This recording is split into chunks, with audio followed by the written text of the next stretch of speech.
and this is a book report on Primal Leadership, Unleashing the Power of Emotional Intelligence by Daniel Goleman, Richard Boyatis, and Annie McKee.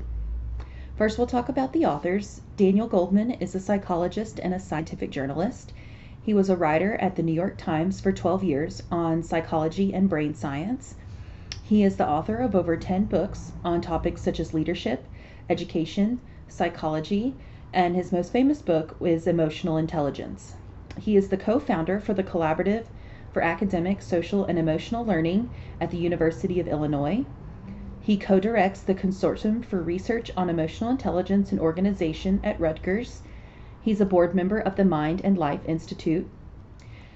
He's won the Washburn Award for Science Journalism, a Lifetime Career Award for American Psychological Association, and a Fellow of the American Association for the Advancement of Science. Richard Boyatis, a professor in the Department of Organizational Behavior, Psychology, and Cognitive Science at Case Western Reserve University.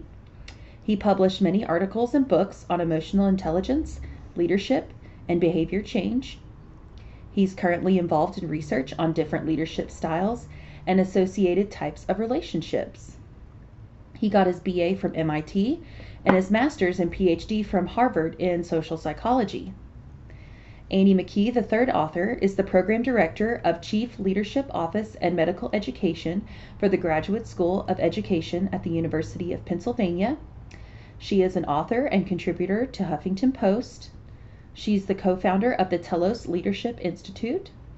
She's been named one of Business Week's top 100 leaders.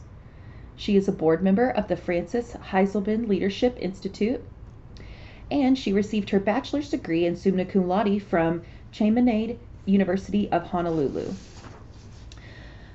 Oh, and she has a PhD in organizational behavior from Case Western Reserve University.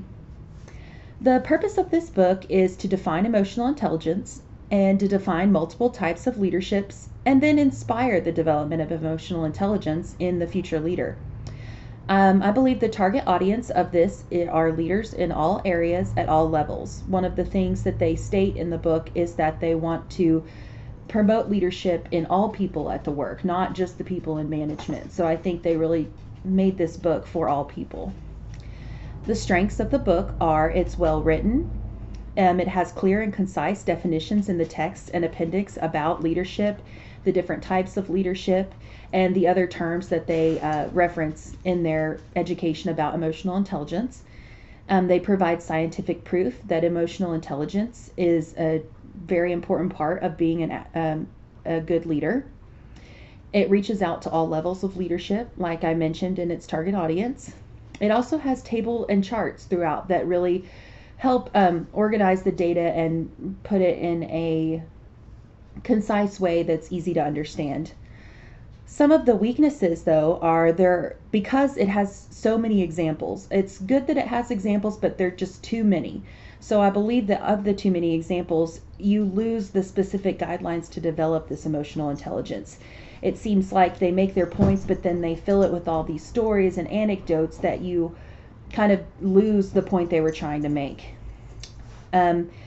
I believe that the author's objectives, which were prove that the emotional aspect of leadership is most important and provide examples and strategies to develop the 4 leadership competencies of EI, were achieved. I mean, it's lost in a lot of examples, but I believe that they did provide the information that they wanted to.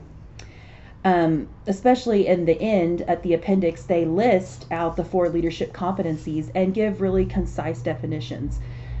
So leading to my book recommendation, I do recommend this book, especially for new leaders. I feel like it really gives them a good introduction to leadership, and especially what leadership needs to be today. They talk about a lot in the book how leadership has been proven that it's most effective when you are aware and involved in the emotions of your employees and of your coworkers. I think this book's also good for leaders who are looking for good ways to be self-reflecting. Leaders seeking to change their work environment. If they work in an environment where it feels hostile or they just feel like there's bad emotions between them and their employees, I think this book would really help them learn strategies and tactics to be more self-aware, which would make them a more effective leader. Are there any questions? No? All right. Thank you for listening.